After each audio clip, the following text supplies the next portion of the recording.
చిరు Anil combination లో తెరకెక్కుతున్న mega 157 లో మెగాస్టార్ డ్యూయల్ రోల్లో కనిపించబోతున్నారు.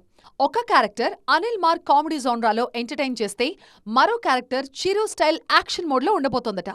ఈ అప్డేట్ తో మెగా ఫ్యాన్స్ డబుల్ హ్యాపీగా ఫీల్ అవుతున్నారు. రీసెంట్ గా గేమ్ చేంజర్ సినిమాలో చరణ్ కూడా 2 డిఫరెంట్ క్యారెక్టర్స్ లో ఆకట్టుకున్నారు. రీసెంట్ టైమ్స్ లో సిల్వర్ స్క్రీన్ మీద మల్టీ రోల్స్ ట్రెండ్ గట్టిగా కనిపిస్తోంది. అల్లు అర్జున్ హీరోగా అట్లీ డైరెక్షన్ లో తెరకెక్కబోయే గ్లోబల్ మూవీలో బన్నీ ట్రిపుల్ రోల్ చేయబోతున్నారు. ఈ జనరేషన్ లో ఇప్పటి వరకు ఎన్టీఆర్ మాత్రమే త్రిపాత్రాభినయం చేశారు. ఇప్పుడు బన్నీ కూడా అదే ఫీట్ రిపీట్ చేయబోతున్నారు. దేవర సినిమాలో డ్యూయల్ రోల్లో నటించారు ఎన్టీఆర్. ఆ మూవీలో తండ్రి కొడుకులుగా నటించిన తారక్ తొలి భాగంలో 2 రోల్స్ లో కలిసి కనిపించకపోయినా దేవర 2లో ఇద్దరూ ఒకే ఫ్రేమ్ లో కనిపించే ఛాన్స్ ఉందన్న టాక్ వినిపిస్తోంది.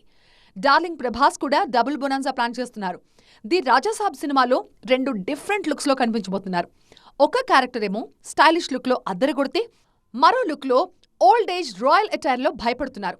సలార్ సినిమాలోనూ తండ్రి కొడుకులుగా 2 పాత్రలు చేస్తున్నారు. ఇలా స్టార్ హీరోలంతా ఫ్యాన్స్ కి డబుల్ జోష్ ఇచ్చేందుకు కష్టపడుతున్నారు.